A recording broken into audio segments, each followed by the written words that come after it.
ថ្ងៃនេះបងបែរចេញឆ្ងាយទុកអូនឲ្យឈឺតែម្នាក់ឯងផ្លូវដែលធ្លាប់ដើរជាមួយគ្នា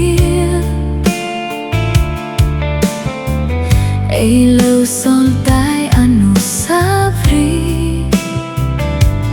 ពាក្យថាស្រឡាញ់ដែលធ្លាប់ផ្អែមល្ហែមคล้ายជារឿងឈឺក្នុងបេះដូងអូននៅចាំពាក្យសន្យារបស់បងដែលបងធ្លាប់និយាយសឹងរាល់ថ្ងៃថាស្នេហ៍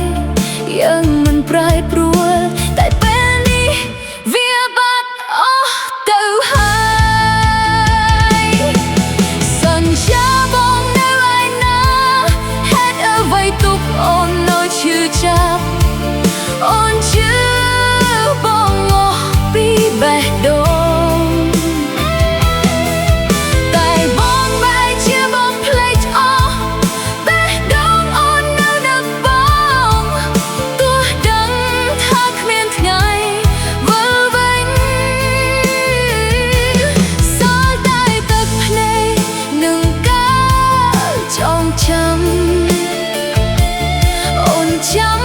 មនុស្សដែលលះបងអូន